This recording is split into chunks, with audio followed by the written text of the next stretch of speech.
Happy Halloween! Hello, my galactic soul family. I greet you today with Minerva. Remember in my well, only those of you that have been following me since I started my channel will remember when Minerva was like this big in the palm of my hand, and she would sit right here in the corner of my shoulders. Sometimes she would lay on the top of my head when I wore my hat, and she was the cutest, sweetest little kitten. Now she's my big baby. So I wanted to do a little Halloween video for you guys because I find it interesting that when you ask somebody, what does Halloween mean to you? And you hear their stories, and it's like, they're, ow, her nails. Her stories, their stories are very interesting. They have the most crazy things that they believe in. So, I mean, I know a little bit of the history, and then I did some research to back what I believe in, or what I believe to be true, or what I've learned over the years. And that's what we're going to talk about today. Since the history of Halloween wasn't written down for centuries, some of it is still unknown. But the most plausible theory is that Halloween originated in the British Isles, you know, out of the pagan Celtic celebration of Samhain. Now, I know that Samhain looks like the way it's spelled looks like it says it would be pronounced as Samhain, but it's not. It's Samhain. I think there's other ways to pronounce it, but the way that I feel comfortable saying it and the way I know how to say it is Samhain.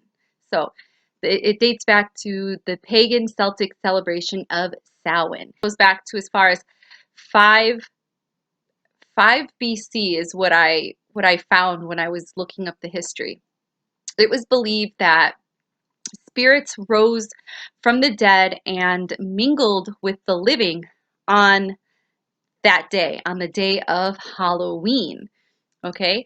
And the Celtic people, the Celts left food at their doors to encourage good spirits, and they wore masks to scare off the evil or bad spirits. Some historians believe that the Romans who invaded England added a few of their own traditions to the celebration of Samhain, such as celebrating the end of the harvest and honoring the dead. Others say that since the Romans never conquered the Celts, uh, as in Ireland and Scotland, there was no mingling of cultures, and that the Celts celebrated the end of the harvest and honored their dead in this way anyways. Many centuries later, the Roman Catholic Church attempted to do away with pagan holidays such as Halloween and Christmas, which had been the Roman pagan holiday of, I think it's pronounced like this, Saturnalia. Saturnalia was held in mid-December, and it's an ancient Roman pagan festival honoring the agriculture god Saturn. Okay, Saturnalia, Saturnalia. I think I'm saying it right. I might be pronouncing it wrong, but I think you guys know what I'm talking about. Celebrations are the source of many. My clock is dinging. The clock drives me crazy. It's the celebration. It's the source of many of the traditions that we now associate today as Christmas. Okay. Now, October 31st marks the observation of Halloween, or Hallow Eve. It's a short variation of All Hallow Even, or All Hallows Eve, the evening before All Hallows Day, or All Saints Day, which is on November 1st. Now, back then, this time of, these celebrations happen during this time of year. Back then, they didn't go by the calendar that we go by today. I believe we go by the Gregorian calendar, and then there was the Julius or the Julian calendar. They didn't go by that calendar either. So it was around, now they were watchers of the sky, watchers of the stars. So they were more into the whole sidereal way of looking at things as time and as a reference of when something was going to happen. So they looked at the stars, they looked at the moon, they looked at the sun. So they were really into sky watching back then. They didn't have a calendar, and they didn't have digital clocks, and they didn't have somebody telling them, today's November 1st or October 31st or October 30th, yada, yada, yada. So they watched the sky. So around this time of season is when All Saints Day occurred. As an All Saints Day, in celebration of all the saints who do not have their own holiday. This attempt to detract attention from the pagan celebrations of Samhain didn't work. Go figure.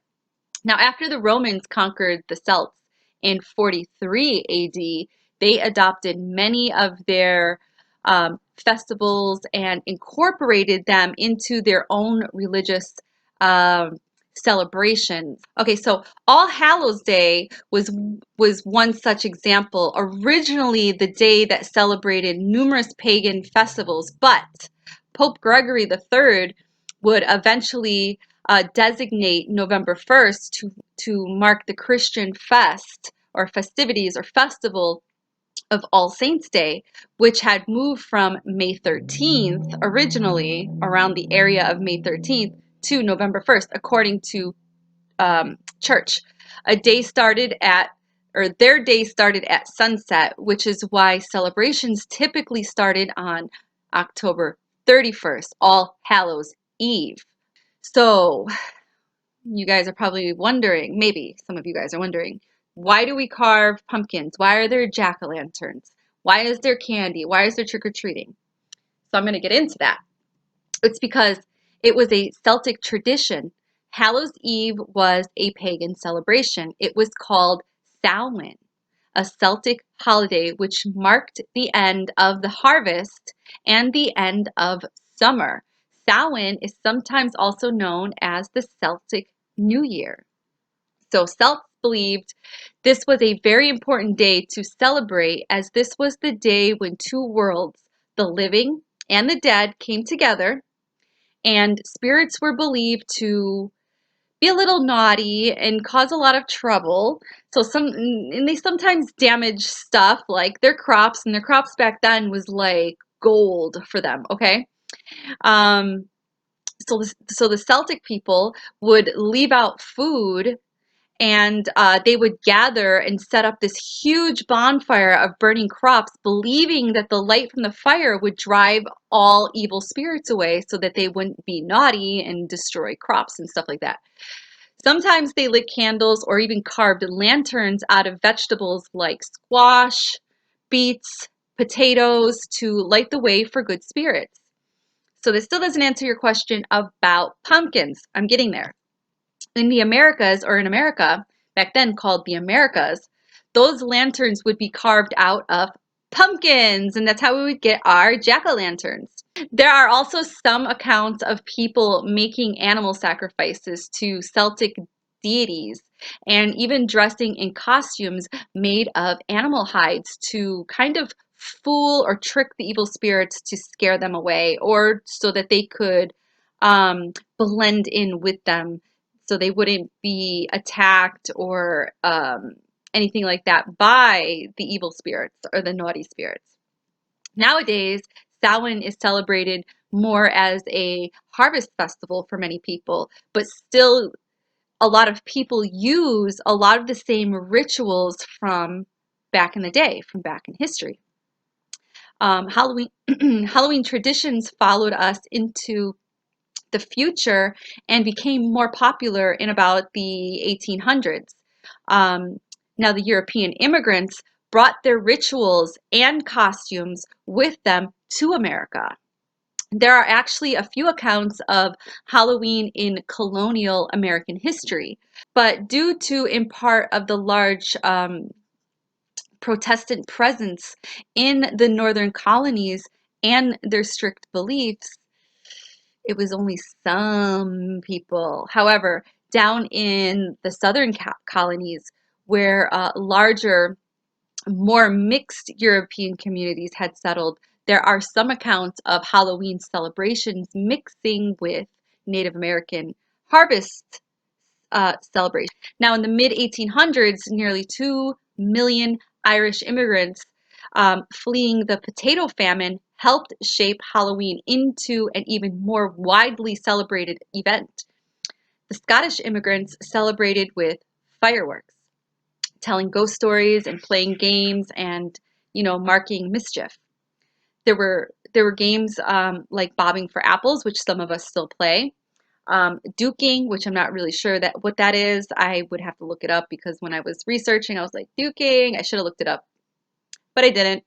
But something called duking, the dropping, there's another one called the dropping of forks on apples without hands. I don't know if that's what duking is, but I guess it's a game that they played, and I'm very interested. Like, I want to do the duking game because I want to see if I can drop a fork on an apple and see if it sticks. I mean, it sounds fun. I like bobbing for apples, but I also like putting a donut on a string and tying your hands behind your back and trying to eat the donut without using your hands. That's pretty fun. They also did things like Irish fortune telling game using saucers.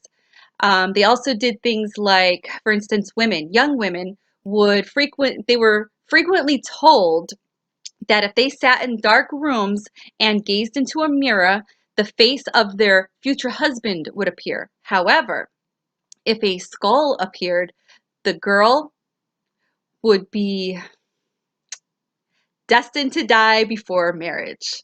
Back then, shit like that was really creepy, and they believed in that stuff. There was all kinds of games using mirrors and being in the dark and saying, scary phrases, and these scary things would happen to you. Those are the games that they played back then because they didn't have social media to keep them busy. So they played stupid fucking games by walking and talking in the dark and looking themselves in the mirror. I don't even like to walk into my bathroom and look into the mirror without the light on because it is creepy. Now, could you imagine being in the 1800s and playing that creepy ass game and they believed in weird stuff? That would have really freaked me out. Most pranks and mischief were the works of bad children, naughty children, and not really spirits. It was just bad kids. It used to be bad spirits, but then, we evolved and now it's bad kids. Halloween as a communal celebration by the 1900s, the focus had shifted from a religious holiday to more of a communal celebration, like guising. Guising was actually a practice dating back to the Middle Ages when the poor would go around asking for food or asking for money, borrowing from the English and the Irish traditions. Children adopted the practice of guising and would dress up in costumes, but there are only isolated references to children actually going door to door asking for food or money, during Halloween. Instead, parties were held and had a more festive atmosphere with colorful costumes and food and drinks and candy and all that good stuff.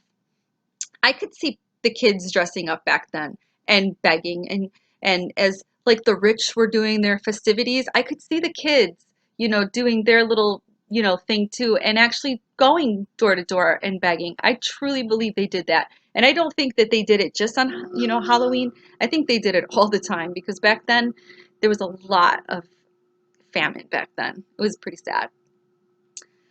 Let's see here. The frightening and superstitious aspects of Halloween had diminished a little bit, and Halloween in America was slowly shedding some of the old European traditions, favoring more light-hearted celebrations. Now, trick-or-treating, despite the good nature of some people, Halloween pranks and mischief had become a huge problem in around the 1920s and around the 1930s, around that time frame. Mostly because the pranks often turned into vandalism. Go figure. Again, they didn't have the internet to keep them busy. So it turned into vandalism. Naughty kids being naughty. You know, property damage, and even physical assaults, which is really sad. They even had bad kids, you know, like little gangs of bad kids, and these little, not little, they're not little at all. They had the KKK organization that would go out and terrorize people too, and they would use Halloween as the day to get away with it because, you know, they're covered up and dressed in that ridiculous outfit. So they would use Halloween as an excuse to engage in these criminal activities, kind of like The Purge. Have any of you guys ever watched The Purge on TV? It seems like back in the 1920s and 30s, during the Halloween time, they did shit like they do on the movie on The Purge. It's probably how the person that created the movie The Purge got his idea, was by doing Halloween history or something. I don't know. But also schools and communities did the best that they could to kind of curb the vandalism by encouraging the trick or treat concept. So that's where trick-or-treating came in. The Boy Scouts of America, of the Americas, got into the act of organizing these safe events like school carnivals and local neighborhood trick-or-treating outings for all the children in that village or in that town or in that neighborhood, hoping that this would stir troublemakers away from, you know, causing trouble. But the trick-or-treat idea did face some controversy, as some parents and community leaders would take a stance that trick-or-treat was along the same lines as extortion. Either the homes gave children treats, okay, or the families would be maliciously targeted with tricks. Did I say that right? Yeah, get treats or get vandalized by tricks or whatever. Regardless, however, by the late 30s, vandalism was kind of decreasing as more and more children opt to partake in the trick or treat. Dress up, go door to door, trick or treat, go to parties, trick or treat, you know. Now, the earliest known print of the words trick or treat did not occur until 1934, when a Portland, Oregon newspaper ran an article about how Halloween pranks kept local police officers on their toes. There would be a sporadic instance of the phrase trick or treat used in the media during the 1930s, now eventually making its way onto Halloween cards. But the practice that we see today, you know, children dressed up in costume going house to house saying trick or treat, did not really come about until about the mid 1940s. Now today, those original vintage Halloween cards depicting the words trick or treat are actually now collector's items. So if I ever see them out in the antique store, I am definitely going to grab some. Okay, so the first Halloween celebrations took place in Anoka. I don't know if I'm saying that right. Anoka, Minnesota, also known as Halloween capital. I did not know this until I did the research. Halloween capital of the world. Of the world! This was the first city in America to officially hold Halloween celebrations, in an effort to divert kids from pulling pranks like tipping outhouses and letting cows loose to run around on the main streets. Now, the town organized a parade and spent the weeks prior planning and making costumes. Treats of popcorn were given out and peanuts and candy to any children who participated in the parade, followed by a huge bonfire in the town square. Now, the event grew over time and has been held every year since 1920, except in 1942 and 1943 when festivities were canceled due to World War II. Now, these days, Anoka holds, sorry, I'm looking at notes, Anoka holds elaborate Halloween festivals with a parade, carnivals, costume contests, house decorating contests, and other community celebrations, living up to its self-proclaimed title of Halloween capital of the world. Someday I'm going to go there, I'm going to visit and see what it's all about. However, this year it's probably not the Halloween capital of the world due to the whole thing with the 2020, the election infection going on. Everything is kind of put on hold, so I'm gonna have to wait until like 2021 to have fun. 2021, go have fun. Anyways, there's another place in America called Salem, Massachusetts, which is an awesome place. It's a beautiful place. So if you're into like witchy stuff, I definitely recommend going to Salem, Massachusetts. However, it is highly, highly, highly overmarketed, and you have to be very, very careful what you spend your money on, what shops you spend your money on. But just to go to get the whole experience and the visual and everything, it's really fun. But to get like readings and going into shops for crystals and stuff like that, just be very careful because it's all about the money. It's a huge tourist spot, and it's not everything that I thought it would be, but it was a fun place to go. So Salem, Massachusetts, associated mostly with witches, due in part to its long and sometimes torrid history, as most of you may already know, also lays claim to the title of being the Halloween capital of the world. But many historians, as per the article that I read, debate leaving, them two cities, to duke it out themselves because they don't really want to say who's the Halloween capital of the world. So they're probably the two biggest Halloween capitals of the world. So if you ever want to go somewhere and you're into Halloween, it would be one of those two places that you would definitely want to visit to hold your Halloween, your Hallows Eve, festivities. So the popularity of Halloween has definitely increased over the years. It's definitely increased since I was a child. I was born in '78, and I remember wearing, as I got old enough, I remember wearing the stupid, like I look back and I'm like, those are the stupidest costumes ever. It was like a plastic, it was like, so if you wanted to be like Wonder Woman, it was a plastic outfit that looked like Wonder Woman's outfit, and it was just like a ugly, like it didn't fit your body. It was like a one size fits all for that, age of child. And then it had this really awful plastic mask that when you wore it and you were breathing in it, it got really hot, and then it got sweaty, and then it would drip because of your breath hitting the mask and your breath creating water droplets. Oh, it was bad. And your eyelashes would hit the little holes because they didn't fit really that well because it was one size fits all face, that the costumes back then were just so cheesy and so ugly.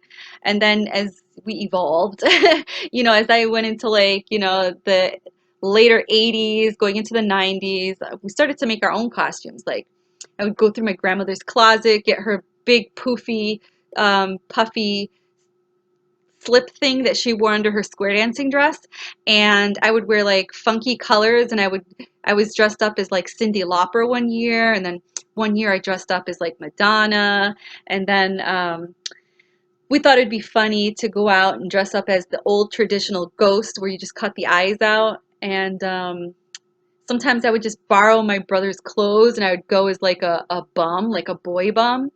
Or I would borrow my brother's football uniform and I would just go out and pretend I was a football player. I don't know. We made our own costumes. It wasn't until I became an adult is when I actually went out to like Party City and what's the other Halloween store? I can't believe I forgot the name. That's where I buy all my Halloween um, stuff at.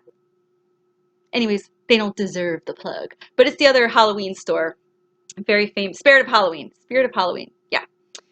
So I feel like somebody shot that through the, like yelled it, and I heard you, and now I'm saying it. So I heard you. Spirit of Halloween. So yeah. No, that's a lie. Um, no, yeah, that's true. But there was a store in the Bronx that was a Halloween store, and me and my husband bought our costumes there for a show we were booked for on Halloween. And I think between the two of us, we spent over $300 on our costumes, but it was a nice Halloween, better than the spirit of Halloween. It wasn't like cheesy clothing. Everything was really, really nice, and the sizes were as if you were going to the mall to pick out clothes, and the guy would pick out certain things and help tailor them to fit you. So that was a pretty cool experience. I still have my costume, by the way, because it costs so much. I can't, I'm never going to get rid of it. But I keep everybody's costumes. So all my kids that have, and my animals, I keep all their costumes every year. They're in a big bag, and anybody that comes to my house that doesn't have a costume, I tell them, just go through the Halloween bag and, pick and choose whatever it is you want to wear. But anyways, the popularity of this Halloween stuff, has really, really, really, really increased, over the years, because television, movies, and, other media outlets have helped Halloween grow into America's second largest commercial holiday. I believe Christmas is the first largest commercial holiday. I could be wrong, but I'm pretty sure it's Christmas. Um, but, here in America, it's all about the money, honey. Which it brings in an estimated, which I read was $7 billion every single year, each year. Um, and it brings in that money by people watching, these horror movies and visiting haunted attractions, real haunts, visiting real haunted places, or haunted theme parks is really popular. And that seems to be the most modern way to celebrate Halloween these days. Um, I don't know. Just as it was in the colonial times, Halloween in America is a melting pot of everything and anything that is Halloween. There is no correct way to celebrate the holidays. Overzealous religious and social organizations have unsuccessfully tried to just squash the holiday by spreading lies or rumors, hoping to tarnish the image of Halloween by associating it with nothing but pure evil. Okay, they're instilling fear into you, and they're using the pagan holiday to do this. There are many unsubstantiated reports and rare attacks on ordinary citizens in the way of razor blades, in kids' candies. They used to put it in apples, but not too many people give out apples anymore. When I was a kid, it was look and check your apples, make sure there's no razor blade in it. Nowadays, I have to check my kids' candy to make sure they're not sticking like needles and razor blades into their Snickers. Um, Also, they say that a lot of kids get kidnapped, not even just kids, women too, because a lot of women, they go out, and this is the season where they can dress up as the slutty nurse or the slutty rabbit or the slutty ghost. They make anything slutty. You can even be like the slutty angel. You can make anything slutty on Halloween. So they associate it with, oh, you're gonna dress slutty, you could get kidnapped. And I mean, you could get kidnapped. Also, it's associated with killings of for satanic rituals, but most myths are created to just simply, prey on all of your human fears, sometimes for fun and sometimes to just railroad thoughts and beliefs to serve the purpose of a select few. Now, the biggest challenge is facing today's millions of trick-or-treaters is staying safe, especially now in 2020. It's like, how do we stay safe with trick-or-treating?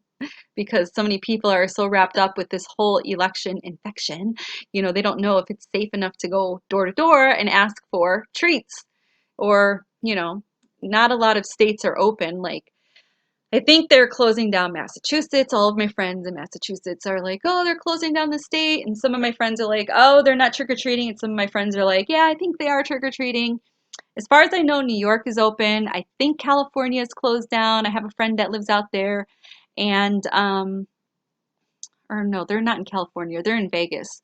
And in Vegas, they were doing like a parade down the street or something like that. And the cops and the firefighters were like throwing candies to the kids. So some states are open, some states are closed. So right now it's just, you know, how are we going to stay safe to celebrate this holiday? Um, Also, there's a lot of criminal activity that still takes place, and they use Halloween as an excuse to act uh, bad, you know, a deviant behavior. Many school and local communities will organize trick-or-treating in shopping malls. Well, they usually do. Especially in neighborhoods where there's a lot of gang activity, and it's, you know, it's safe and fun for all those that are involved in it. And you know, it's slowly becoming the preferred way to celebrate, especially if you have kids, in these crazy times, in these crazy days that, you know, are ahead of us. um, this year, like I said, we'll be going uh, the safe route. And because I really don't know, like I don't want to tell my Rose that we're going trick-or-treating and then we find out that there is no trick-or-treating. So we decided as a family, and I think my mom is going to join us.